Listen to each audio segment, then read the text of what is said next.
창세기 1장 28절 말씀에서 하나님의 형상으로 창조되고 하나님의 모양으로 만들어서 그들로 하여금 땅을 정복하며 다스리며 모든 생물을 다스리게 하자 하신 그 하나님의 계획에 대해서 지금 말씀을 상고하고 있는 중입니다. 창세기 1장 28절을 다시 한번 읽겠습니다. 하나님이 그들에게 복을 주시며 그들에게 이르시되 생육하고 번성하여 땅에 충만하라 땅을 정복하라. 그 땅에 충만하라 땅을 정복하라고 이렇게 줄을 쳐놓습니다. 하나님의 계획은 반드시 땅에서 이루어져야 된다라는 것을 여기서는 지금 암시를 하는 거예요. 그런데 이 말씀 때문에 저주받은 땅과 복받은 땅 이야기가 전개가 되는 겁니다. 저주받은 땅은 아담으로 인해서 들어오는 거고, 복받은 땅에 관한 이야기는 약속의 땅이라고 그러죠. 젖과 꿀이 흐르는 땅, 이렇게 말하는 그 아브라함에게 주신 땅이 복받은 땅이 되는 이야기를 성경이 지금 이제 제시를 합니다. 이런 근거도 창세기 1장에서 다 그게 시작이 거기서 나온 거다. 하나님의 마음에 감추인 비밀이 경륜이다. 그래서 실제로는 창세기 1장을 말하는 거예요. 이것이 사실은 창세기 1장에는 하나님의 비밀의 경륜이 거기에 다 감춰, 하나님의 마음에 감추는 뜻이 여기에 다 암시되어 있는 것이거든요.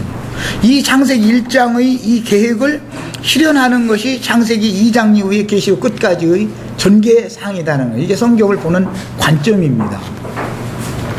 그 다음에 바다의 고기와 땅의 공중의 새와 땅에 움직이는 모든 생물을 다스리라 하시니라 그랬는데, 이게 이제 계획인데 이 말씀이 계시록에 가서는 네 생물들이 하나님의 보좌 주에서 하나님을 찬양하는 그런 내용이 나오고,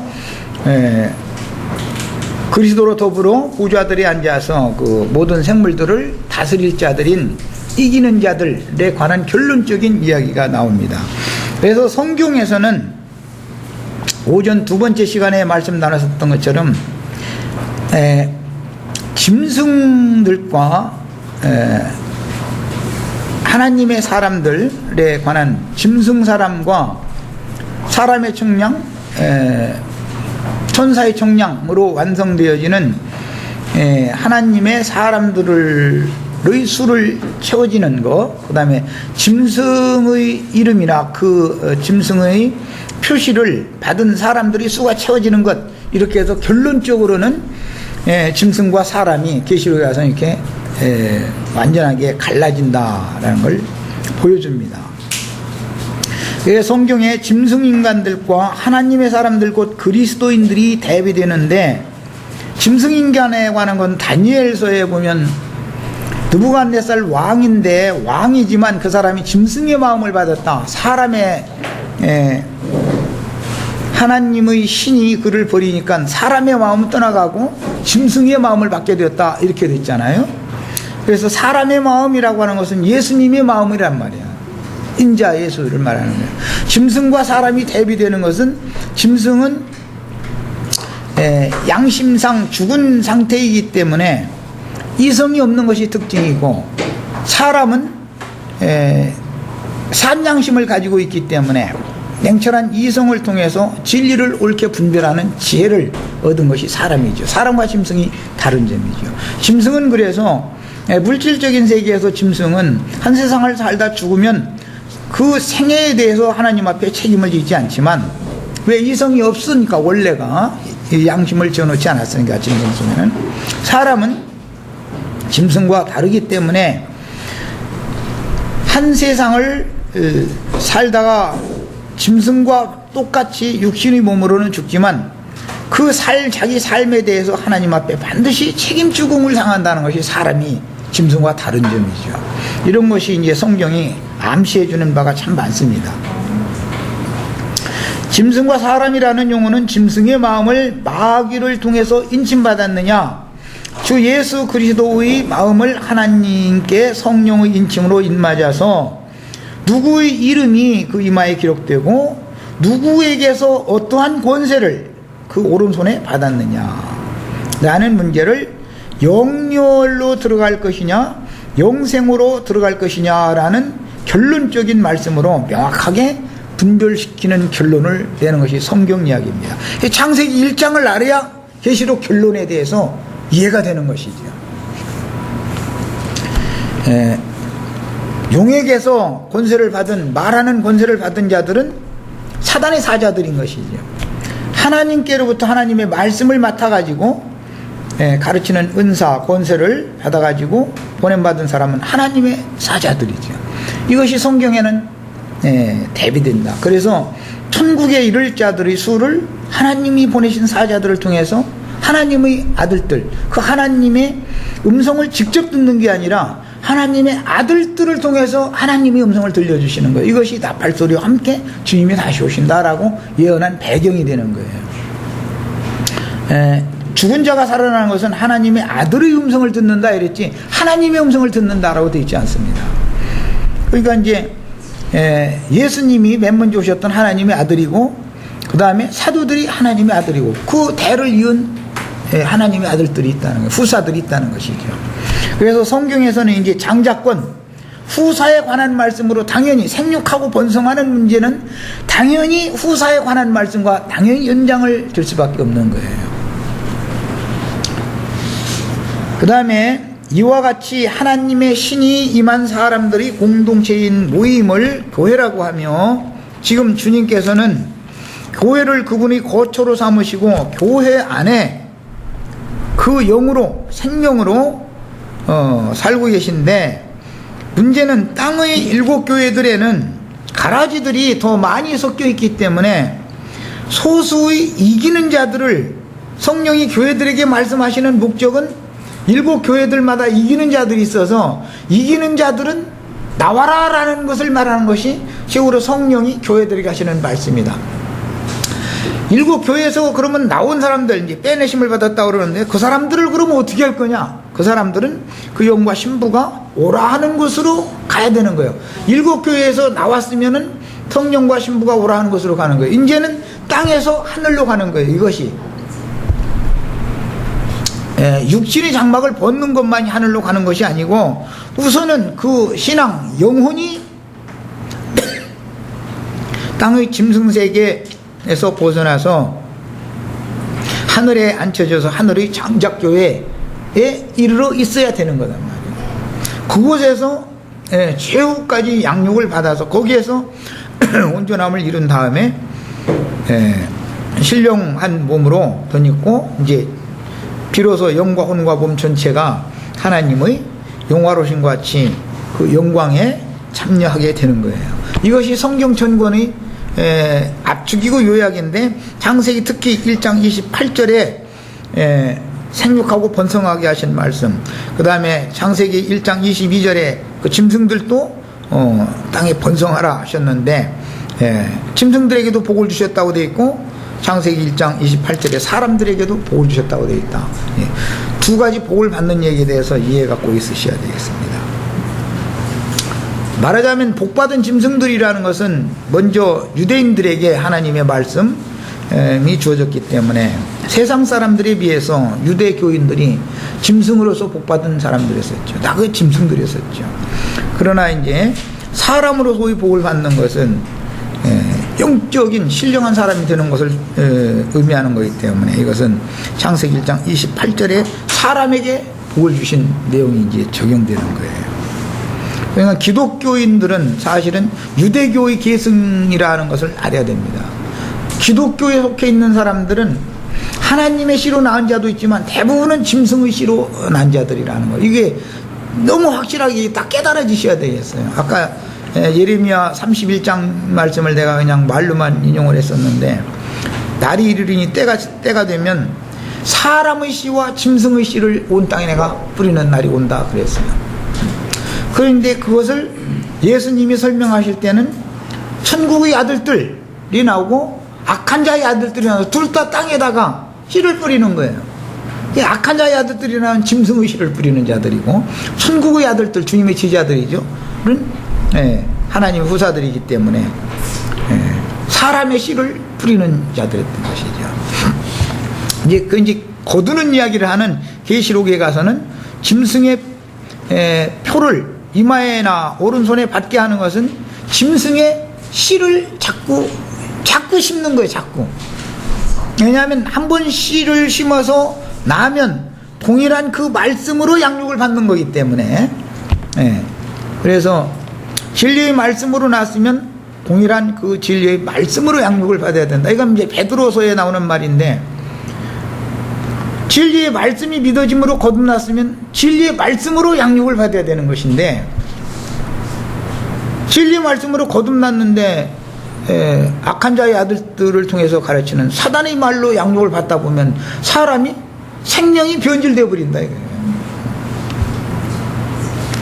그래서 인친다 하는 것은 이마에다 뭐 새긴다 이렇게 해놨지만, 그것은 이제 성령의 인을 받을 것이냐 마귀에게 인침을 받을 것이냐가 결국은 죽느냐 사느냐를 결정한다. 인침 받는다는 것은 교훈한다. 욥기에 보면은 꿈에서까지 인생의 삶을 통해서 인치듯이 교훈하신다 이랬는데, 인친다는 것은 교훈을 계속한다.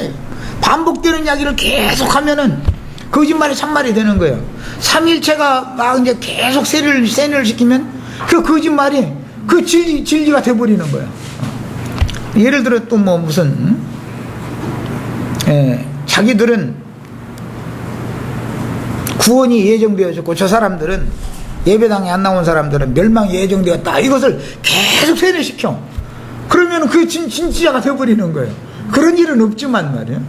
이렇게 인친다는 것이 이렇게 중요한 것이죠.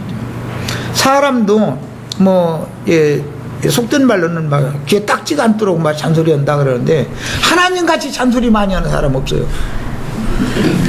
헛얘기도 하고, 창세기에서 헛얘기를 계시록까지 헛얘기도 하고 아주 이 선지자분에서 하고 저 선지자분에서 사실은 똑같은 얘기하는 건데, 알고 보면 잔소리를 해도 귀에 딱지가 않도록 잔소리하는 게 하나님같이 말 많을까?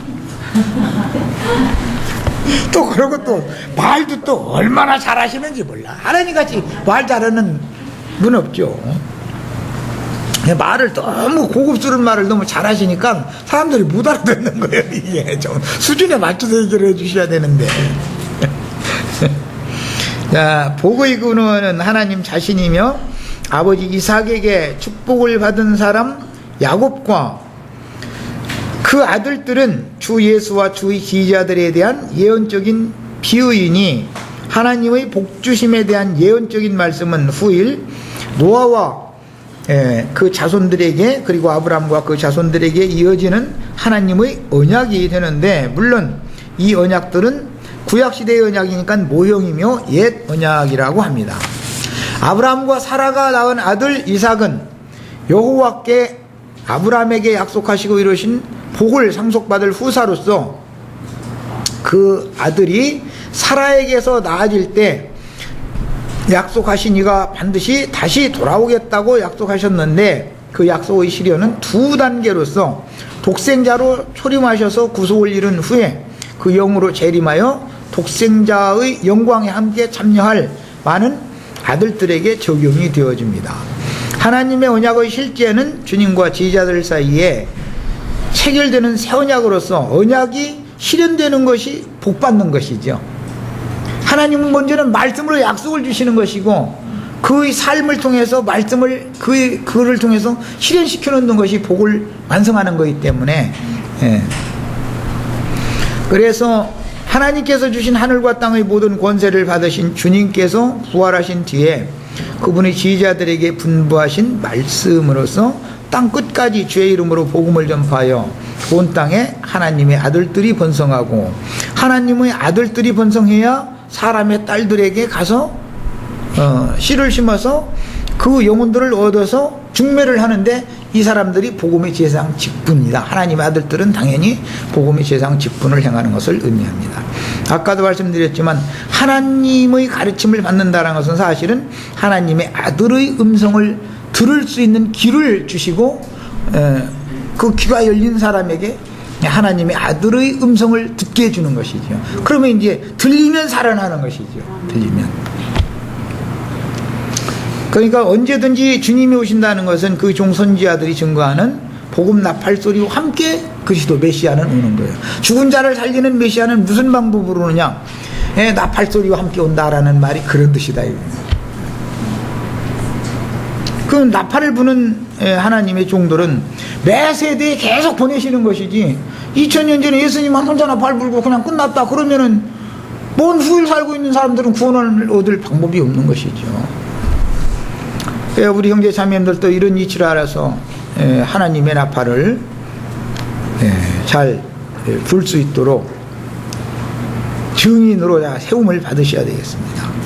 이번에는 저주받은 첫사람 아담과 복받은 사람인 아브라함에 대해서 성경이 이제 큰 윤곽적인 말씀을 살펴봅니다. 형식적으로는 가인과 그 후예들, 사단의 사자들이 악한 자의 아들들이에요. 이 사람들은 저주의 자식들이에요.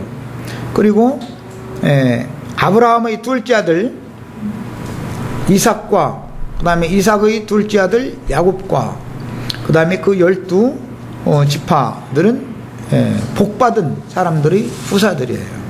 그들은 남자들이니까 당연히 아내를 취하는 얘기죠. 그러니까 이제 성경의 전개는 이처럼 먼저 하나님은 아들을 낳고 그 다음에 땅에 그 여자들을 하나님이 두신 다음에 그들에게 가서 아내로 취하라고 하는 이야기로 이제 전개를 시키는 거예요. 하나님 말씀이. 그 다음에 생육하고 번성하라고 하는 내용이 그러니까 간단한 얘기가 아닌 것을 알 수가 있어요. 반드시 성경에서 생육하고 번성하는 것은 육신의 씨를 생육하고 번성하는 걸 말하는 것이 아니고 하나님의 말씀을 진리의 말씀을 전파해서 사람들을 얻어서 그리스도의 배필이 되게 만드는 것을 의미하는 거기 때문에 그러니까 이제 성경을 추구할 때는 이런 것을 분별을 해가면서 드려야 되는 거죠. 성경에는 복받은 사람과 저주받은 사람에 대한 기록이 나오는데 창세기 1장에는 복받은 사람인 하나님 자신의 형상대로 창조하신 남자와 여자에게 땅에 충만하며 땅을 정복하라는 복을 주시고 하나님이 창조하여 만드신 모든 생물을 다스리는 권위를 부여하시는 하나님의 뜻이 계시되고 있습니다. 창세기 2장에서는 땅의 흙으로 지으신 사람인 아담은 이것은 구속사의 첫사람입니다. 구속사의 그냥 첫사람 아담, 마지막 아담, 둘째 사람, 첫째 사람 이런 말을 할 때 아담이 인류의 조상이다라고 이해를 하는 것은 그것은 너무너무 잘못된 이해인 거예요. 성경이 말하는 것은 아담이 인류의 조상이 절대 아닙니다. 내가 이제 비유로 아담이 가인밖에 안 낳았는데 가인도 동산 밖으로 쫓겨나가서 장가들었는데 그럼 만약 인류의 조상이 아담이라면 아담이 여자는 뒤에 엄마밖에 없는데 말이야 동산 밖에 나가 뒤에 엄마한테 장가들었다는 말은 아닐 테고 무슨 말이냐 말이야. 이게 아담을 인류의 조상이라고 가르치는 기독교계가 지금 성경을 너무너무 오해하고 있는 것이죠. 아담은 맏아들 가인을 낳았는데 가인이 여자한테 장가들었잖아. 그리고 가인이 쫓겨나면서 나를 만나는 사람들이 날 죽이겠습니다 한 걸 뭐야 사람들 있잖아 지금 또. 그러니까 아담은 인류의 조상이 아니죠. 구속사에서 아담이 하나님께 첫사람으로 즉 말하자면 첫사람이라는 건 이제 유대교인으로 기독교인으로 그런 말인데 세상에서 부름을 받은 사람들을 대표하는 게 아담이다 이 말이죠. 첫아담.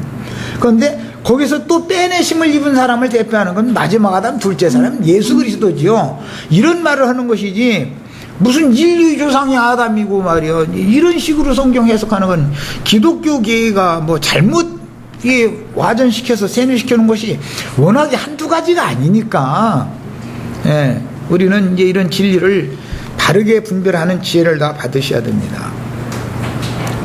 그래서 창세기 2장에서 땅의 흙으로 지으신 사람인 구속사의 첫사람 아담 그는 뱀의 미혹을 받아 영혼이 더럽혀진 여자로 말미암아 그러니까 육신으로야 땅의 흙에서 지었으니까 그냥 흙이지요.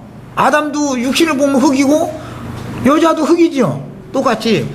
그러나 중요한 것은 성경이 다루는 것은 남편이 누구냐 아버지가 누구냐라는 걸 다룰 때 이것은 그 정신세계 신앙세계를 누가 주장하느냐라는 걸 지금 다루는데, 성경이라는 건 영적 사실을 목적으로 두고 하는 것이지, 이런 이해가 없다 보면은, 아 그때는 말이야 뱀이 말이야 여자하고 와서 막 서로가 얘기를 하고 막 했다 이제 이러는데 아니 아담 시대는 뱀이 사람한테 와서 얘기했습니까? 이렇게 가르치는 이 기독교가 얼마나 엉터리라는 말이요. 그런 말이 하는 게 아니죠. 그건 하나의 표상이죠.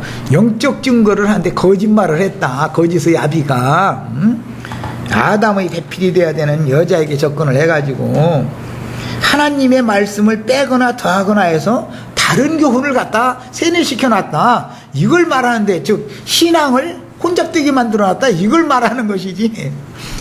육신적인 뱀이 말이 여자고 뭐 얘기를 나눴다 이러고 아니 뱀과 얘기 나누면은 뱀 새끼 났나? 얘기만 나눴는데 어떻게 새끼는 뱀이 나와 또? 그 말이 돼 그게?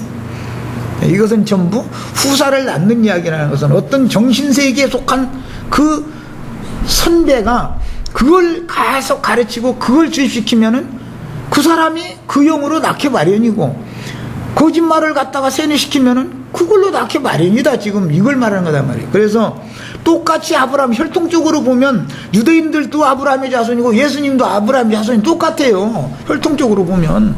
그러나 예수님이 오셔서 내 아버지, 너희 아버지가 다르다. 너희 애비는 땅에 있는 자고 내 아버지는 하늘에 계신 분이다. 이래가면서 너희는 처음부터 거짓말을 한 자요, 살인한 저주의 자식인 마귀의 자식들이다 말이야. 너희는 마귀로부터 났다. 딱 잃어버리잖아요.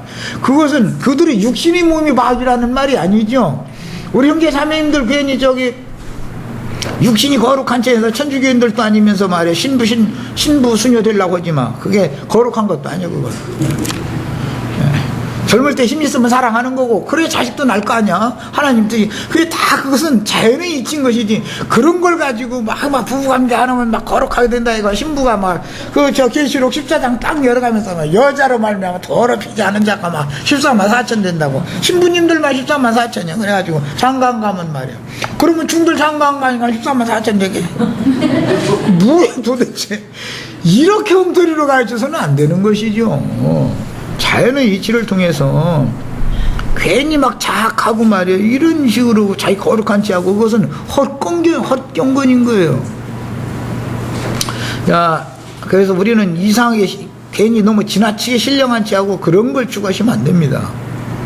그 다음에 뱀의 미혹을 받아 더 영혼이 더럽혀진 여자로 말미암아 금령과를 먹는 범죄를 저지름으로 그 구속사의 첫 사람인 아담, 그의 근본된 땅이 저주가 임하였는데, 이것은 비유로서 그가 살고 있는 땅이라고 하는 것은 그 영이 거처를 삼아야 되는 마음이 저주가 임했다 이 말인 것이지, 지구가 저주받았다 이렇게 해석하면 이거는 하나님이 할 일 없어서 지구를 저주하겠습니까? 지구는 하나님의 목적을 위한 인간들이 살아야 되는, 지구는 복을 줘야지 지구에다 저주하는 하나님을 왜 믿어? 지구를 저주했다라는 말이 아니고, 그것은 인간의 마음에 저주가 들었다. 뱀의 마음을 받은 사람은 저주의 마음이 되었다 이 말이죠. 그래서 이제 이걸 해석하는 신명기에 보면 그날에는 너의 영이 하늘의 놋과 같이 되고 너의 마음, 너의 땅은 철과 같이 된다 막 이런 표현이 나오는데, 아니 사람의 영이 놋이 되고 사람의 마음이 철이 되고 이게 뭔 뜻이요 이게. 이것은 모두 영적인 사실을 이제 말하고자 하는데 목적이 있다는 걸 아셔야 됩니다. 아담이 저주를 받았을 때 땅이 저주를 받았죠. 아브라함을 복을 줄 때는 내가 네게 지시하는 땅으로 가라. 그래야만 내가 너를 보의 근원이 되게 하고 네가 밟는 땅을 다 네 것이 되게 해주겠다. 이렇게 해서 이제 땅을 정복하라, 땅을 다스리라. 완전히 창세기 1장 28절 말씀을 아브라함을 통해서 실현하는 거예요.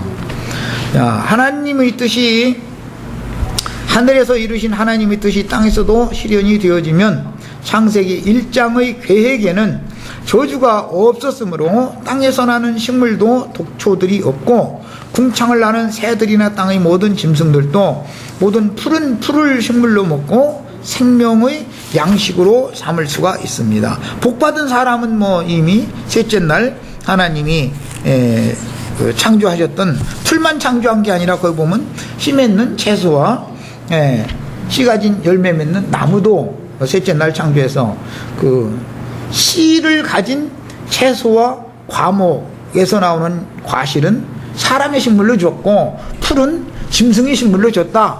근데 이것은 상징으로서 천년왕국에서 백성들은 풀 먹고 사는 걸로 상징이 되어지고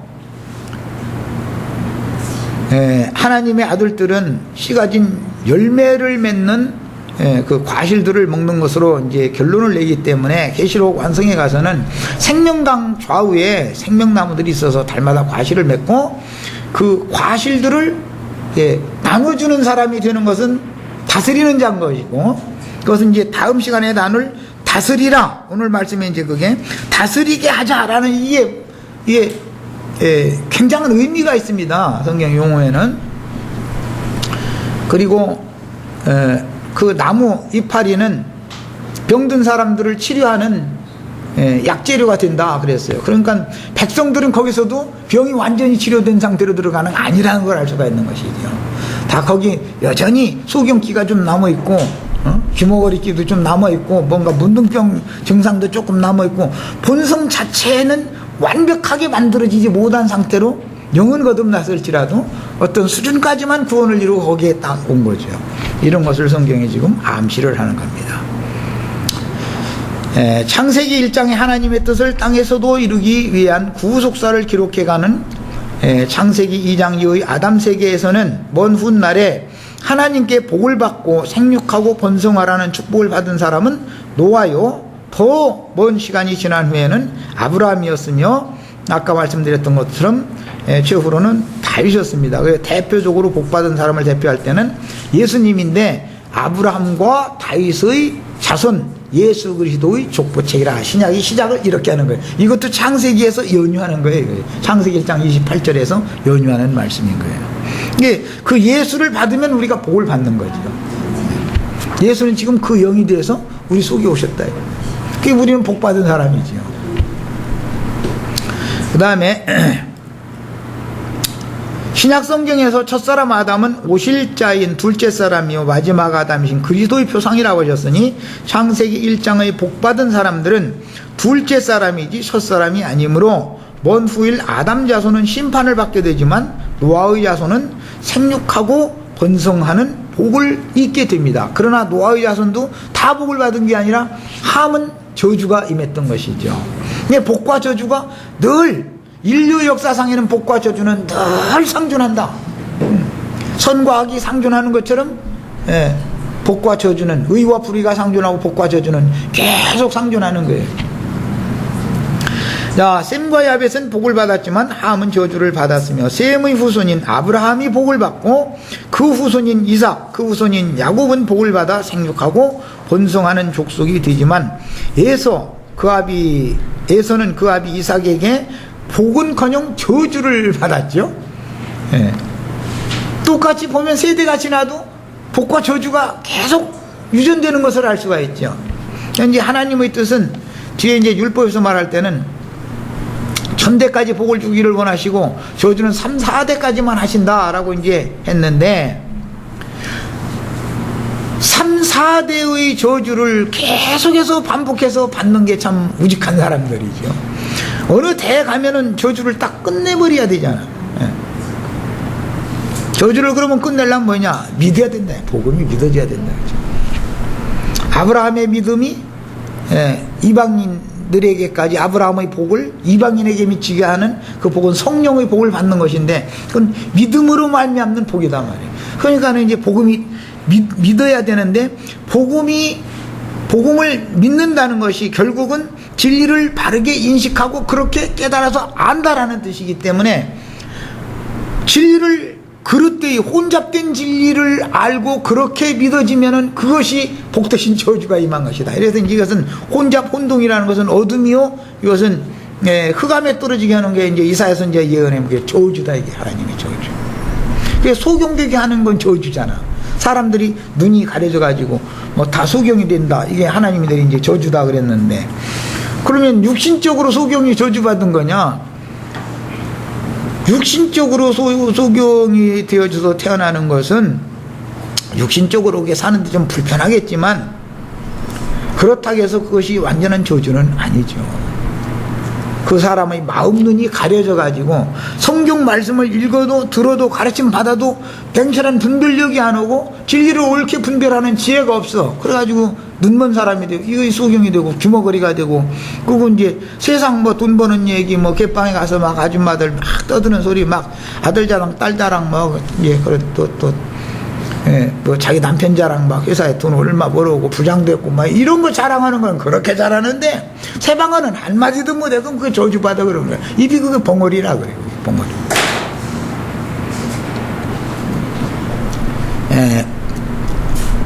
반대로 저주를 받은 사람들은 이제 창세기 3장 이후에 나오는 아담과 그 후손들인 가인의 후예들이요, 노아 자손 중에 함자손은 참 번성도 잘해. 애굽과 바벨과 아수르 등지에 흩어져서 살았죠.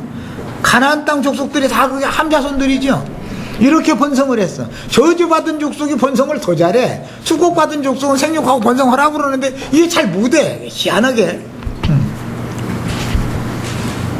그 신약 성경에서 첫사람 아담은 오실자의 표상으로 오셨고 마지막 아담이신 그리스도의 표상이라고 하였는데, 창세기 1장에 복받은 사람은 저럼 둘째 사람이 복을 받는 것이지 첫사람이 아니다 라는 말은, 둘째 사람이라는 뜻은 하나님의 형상으로 창조된 사람을 말하는 것으로서 성령으로 영이 거듭난 사람이다. 이것은 새로운 창조물이다. 자, 셈과 야벳은 복을 받았지만 함은 저주를 받았으며, 함자손인 아브라함이 후대에 가서 복을 받고, 아브라함도 이스마엘이 복을 받는 게 아니라 이삭이 이제 복을 받고, 이삭이 또 야곱을 축복해 줬고, 하나님께서는 그 아버지가 아들에게 빌어준 축복을 야곱을 통해서 실현했고, 야곱은 자기 12아들들을 축복하고 죽죠, 유언으로. 창세기 49장 이후에 이제. 그 복을 받은 계보는 계속 복이 이어지고, 저주받은 계보는 또 이게 3, 4대까지 그냥 가는 것인데, 3, 4대가 그걸로 끝나야 되는데 이 저주는 저주대로 오늘날까지 계속 이어지니까 이것도 또 문제죠. 이제 그 다음에 둘째 사람은 하늘로서 나서 하늘에 있는 인자라고 자신을 소개한 인자 예수님이요, 구속받은 여자가 낳은 자손이며, 첫사람은 땅의 흙에서 취하셨으므로 아래에서 난 자들의 아비이기 때문에 그는 땅에 있는 자다 그랬고, 첫 아담, 저주받은 아담을 아버지라고 부르는 자는 다 땅에 있는 자를 아비라 부르는 저주받은 자들의 아버지니까 가인의 계보의 아버지다. 가인이 죽인 제사장인 아벨 대신해 주신 셋의 계보에 있는 사람들은 하늘에서 나서 하늘에 거하는 자들을 대표하는 얘기다 하는 것이에요. 이거 이제 잘, 그런 게 나도 셋의 후예로 낳느냐 가인의 후예로 낳느냐라는 것을 구분을 해야 된다 이거예요. 가인이 그럼 세상 사람이냐? 그렇지 않다 이거예요. 제사장이다 이거예요. 제사장. 하나님을 섬기는 제사장이 있었던 거예요. 그런데 예수님이 창세로부터 감춘 비밀을 말씀하신 천국 농사에서는 가인의 길에 행하는 자들은 악한 자의 아들들이다라고 설명을 하셨죠. 악한 자의 아들들, 마귀의 자식들이다. 그러나 천국의 아들들이 있어요. 주님의 지지자들이죠. 이게 상징이에요. 그러니까 주님의 지지자들이 육신으로 낳은 아들이 아닌 신앙으로 영적으로 낳은 후사들을 뒀죠. 아까 소개한 것처럼 베드로는 마가 요한을 아들로 뒀고, 바울은 디모데나 디도 같은 사람들을 내가 주 안에서 낳은 내 아들 디모데야. 이것은 후사 상속을 말하는 것이다. 구약 성경이 그래서 후사 상속에 관한 얘기가 굉장히 중요하게 나와요. 장자권을 누가 갖냐 이거예요. 장자권을. 육적 장자인 가인의 후예에 속한 사람들, 기독교 예배당의 신부님이나 목사님들, 땅의 아비들이지요. 다 그게 유대교 지도자들이 그게 땅의 아비죠. 그들은 다 마귀의 자손들이에요. 정신세계가 다. 그래서 너희는 땅에 있는 자를 아비라 부르지 말라. 아버지는 하늘에 계신 아버지 한 분밖에 없는 거다. 이런 말이 이게 작은 말이 아니다. 이런 말을 해석한다는 게 참 쉬운 게 아니죠. 진리를 아는 지식이 상당한 수준에 이르러야만 이 말 알아듣는 거죠. 그 다음에 더구나 창세기 6장으로 나가면 하나님의 아들들과 사람의 딸들이라는 대비가 나오는데, 사람의 딸들이라고 그럴 때 이게 아담의 후손이다 라고 사람들이 생각하고 있는데 전혀 그런 뜻이 아니다. 바다의 물고기로 상징되어진 창세기에서는 1장에서는 이것은 인류를 말한다. 인류. 계시록에서 사람 3분의 1을 주겠다고는 헬라어로는 인류라는 말이에요. 인류. 사람의 딸들 얘기 나오면 전도의 대상이 되어지는 인류를 말한다. 바다의 물고기로 상징을 하는 거예요. 그래서 하나님의 아들들이라는 것은 하나님의 말씀을 맡은 자들은, 하나님 말씀 받은 자들은 하나님의 아들이라 이 말이에요. 성경의 해석을 다 그렇게 해놓고 있는 거예요. 하나님의 말씀을 받은 자들이 세상 사람들, 사람의 딸들을 자기가 좋아하는 모든 자로 자기 아내를 삼았다. 지금 예배당 목사님들이 주님의 몸을 기르는 게 아니라 자기 몸을 기르죠. 전도해가지고 사람을 불러 모아가지고. 그 사람들 정말로 구속받고 거듭난 영이 없어요. 사실은 그런 사실들 새 창조물들이 아닌데 자기네 예배당 나오면서 뭐 집사 뭐 권사 뭐 직분 받으면 구원받았다 이런 식으로 그럼 말도 같지 않은 걸 세뇌시켜가지고 이러는데 이거는 정말 참 보통 문제가 아니죠. 그래서 창세기 1장의 부부가 생육하고 번성하는 것과 짐승들의 세계가 생육하고 번성할 때 땅에서 난 자인 아담 자손들이 짐승들과 뒤섞여서 생육하고 번성하는 것은 이게 이제 복잡해지는 거예요. 똑같이 아담이 낳았음에도 불구하고 아벨 대신해 주신 셋의 계보가 흘러나가고 세상 사람들이, 사람의 딸들이 여전히 있고, 그 다음에 제사장, 어떤 제사장에 의해서 어떤 말씀, 어떤 제사를 통해서 하나님이 받으심이 되어진, 그런데 이제 그 하나님이 둘이죠. 하나는 땅의 제사장을 통해서, 가인을 통해서 받으심이 된 영혼들은 마귀의 자녀들이죠. 셋의 제사를 통해서, 아벨의 제사를 통해서 하나님이 받으심이 된 그 자녀들은 하나님의 자녀들이죠. 이렇게 똑같이 믿음 세계에 들어와서도 나눠진다, 이게 분명히. 이게 크게는 인류 중에는 불신자들이 있고 믿는 자들이 있는데, 믿는 자들 중에는 가라지들도 있고 알곡도 있고 이렇게 딱딱 나눠진다는 것을 알아야 되는 거예요. 이런 것이 창세기에서 짐승들을 생육하고 번성하라고, 사람을 생육하라고 번성하라고 한 말씀에 이미 암시가 다 돼 있는 거다. 그 다음에 바다의 짐승들과 물고기들로 상징된 속세의 인류와, 이건 사람의 딸들이라고 그러죠. 사람의 딸들은 아담의 자손을 말하는 게 아닙니다. 절대로. 아담의 자손은 두 자손이 있는데 하나는 가인이었고 하나는 아벨이었어요. 아벨을 가인이 죽이니까, 왜? 제사 문제로, 하나님 섬기는 문제로 그랬던 거예요. 죽이니까 하나님이 세 번째 아들을 또 줬는데 그게 셋이에요. 아벨 대신에 셋을 주셨다 그랬어요. 그 아담은 세 자식이 있는데 하나는 죽고 둘이 남은 것이죠. 두 자손이 퍼져나가는 이야기지, 사람의 딸들은 아담이 딸 낳았다는 얘기는 성경에 없어요. 아담이 딸이 누구요? 아담 딸은 없잖아요. 그러니까 아담이 인류의 조상이 아니라는 것은 여기저기에서 우리가 다 알 수 있는 것이고, 성경이 말하는 의도를 우리는 정확하게 깨달아야 된다는 거예요. 사람의 딸들 하면 이것은 창세기 1장에서는 바다의 물고기로 상징이 됐어요. 그 바다 물고기들을 낚는 어부가 예수님의 제자들인 것이죠. 상징이죠. 세상에 나가 복음 전파해서 사람을 얻어서 하나님의 받으심직한 제물이 되도록 이방인을 하나님이 받으시는 제물로 바치는 제상 직분을 하게 하는 것이죠. 이게 상징들이에요. 그러니까 이처럼 바다의 짐승들과 물고기들로 상징되는 속세의 인류와 땅의 짐승들로 상징된 율법 종교인들이 번성하며, 예, 바다의 물고기도 번성하지만 땅의 짐승들도 번성한다는 것은 거짓 선지자들을 통해서 악한 자의 아들들이 번성한다 이 말이죠. 마귀 자식들이. 그래서 신약에서는, 예? 하나님의 자녀와 마귀 자녀가 이렇게 나타나나니 해서 딱 분별을 해버리잖아요.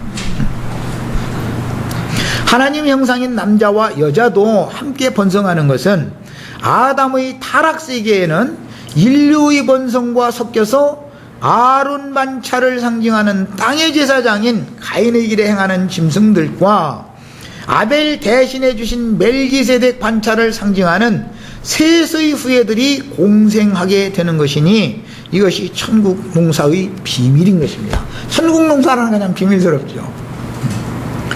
천국 농사는 그냥 기독교가 말하는 것처럼 믿는 자 천당, 불신자 지옥 이렇게만 나누면 얼마나 간단해. 그런데 그렇게 돼 있지가 않단 말이야. 믿는 자가 또 나눠지는 것이 이게 문제죠. 그런데 믿는다 하지만 사실은 믿지 아니할 때, 바울이 사울일 때는 하나님을 열심히 믿은 거예요. 그게. 그런데 나중에 딱 보니까 그렇게 우직한 짓을 한 것은 내가 믿지 아니할 때 모르고 한 짓이었다 이렇게 고백하잖아요. 그것은 사실은 안 믿는 것이죠. 기독교계에서 지금 무슨 삼일체나 주장하고 앉았고 예정론이나 주장하고 앉았고 날마다 이런 사람들은 실제로는 안 믿는 사람인 거죠. 그게 가라진 것이죠. 그런데 가짜가 훨씬 더 진짜보다도 색깔도 진하고 모든 게 그냥 독특하게 그냥 튀는 것을 잘 하니까 진짜들은 맥을 못 쳐. 아주 가짜들한테 아주 그냥 가짜들 파녀하죠. 참 이게 참. 하나님은 만물을 창조하시고 맨 나중에 사람을 창조하시기 전에 자기의 형상대로 창조된 사람에게 땅을 정복하고 모든 생물을 다스리게 하실 것을 계획하셨으니 창세기 1장에 나오는 하나님의 세계는 아들의 나라인 천년 왕국에 대한 모형이며 인류 역사의 끝부분인 계시록에서 드디어 성취가 됩니다. 이것은 여러 번을 말씀드렸으니까 교회 시대에는 만물이 아직 저에게 복종하지 않고 있지만 구속하신 만물인 네 생물이 그리스도를 찬송하며 경배하는 그날은, 즉 하나님 형상과 모양으로 만들어진 남자와 여자에게 다스리게 된다. 그러려면 그것들 복종해야 되잖아, 모든 짐승들이. 그런데 히브리서에 보면 아직은 예수님에게 이게 복종을 않는다는 거예요. 아직은. 그러니까 아직 천년왕국이 오기 전에는 완전히 복종을 않는다는 것이죠. 그 대신 너희 사람이, 구속받은 사람들 너희가 먼저 그리스도께 복종을 해야, 그 수가 채워져야 천년왕국에 와서 모든 짐승을 너희에게 복종시키게 해주는 권세를 맡긴다. 이게 하나님이 뜻이다라는 거예요. 이제 이게. 자, 그래서 이미 창세기 1장에 그분의 뜻을 계획하셨기 때문에 뱀에게 점령당한 짐승나라가 끝나면 반드시 구속받은 네 생물의 왕국이 실현되는데, 짐승나라를 세상나라라고 그러죠. 성경의 말씀에서는. 이것은 저지난 시간에 말씀드린 것처럼 세상이라는 말은 원래 헬라의 코스모스라는 용어의 그 어근을 이렇게 추적해 보면은 사람 위에 만물이 있다, 그런 뜻이에요. 인간 세자에다가 윗상자를 쓰잖아요. 만물이 사람 위에 있다 이 말이에요. 그래서 사람들은 만물을 더 추앙하죠. 세상 사람들은 그러다 보니까 해, 달, 별도 공경하고 심지어는 뱀까지도 공경하고 이러잖아요. 그러고 심지어는 그 뱀을 공경하느라고 용상이다 해가지고 말이요. 우리나라 대통령 거기는 용 그림 안 그려놨나 몰라도 그냥 옛날에는 그냥 그 용이 그냥 아주 의자에 그냥 용이 그냥 아주 그냥 이러고 있단 말이에요. 옛날에 10,000원짜리는, 지금은 어떤지 나 자세히 조사 안 해봤는데 옛날에 10,000원짜리는 용이 수도 없이 많아요. 옛날에 10,000원짜리는 돈이 결국 용이라는 거 아니야. 알고 보면 세상 신이라는 거야. 옛날 10,000원짜리 다 조사해 보셨어요? 네. 용이 그냥 아니요, 꿀쩍꿀쩍해. 전체가 다 용이 아주 그냥 바닥 전체가 자세히 보면 몇 마리인지 알도 못해. 그만큼 용이, 뱀이 사람들에게 추앙을 받는 것이 세상이라는 거예요. 그래서 세상이라는 말의 어근을 이렇게 쫙 찾아보면 그냥 기가 막혀요. 만물 위에 사람이 있어야 되는데 만물이 사람 위에 있는 것은 세상이라고 그래요. 이기는 자들은 하늘에 앉혀졌으니까 교회는 만물 위에 계신 그리스도를, 교회 위에 그리스도를 머리로 지었죠. 이게 만물 위에 교회가 있고 교회의 머리가 예수님이다, 이제 이런 말이에요. 이 구속받은 성도들은 만물을 발 아래 밟아야, 그래 땅을 정복한다는 말이다 말이에요. 발등상 삼는다 그래요. 하늘에 앉혀졌어야 땅을 밟든지 뭐하지. 하늘은 나의 보좌요, 땅은 나의 발등상이요, 이 말이 이루어져야 되잖아요. 땅을 정복하라 그랬으니까.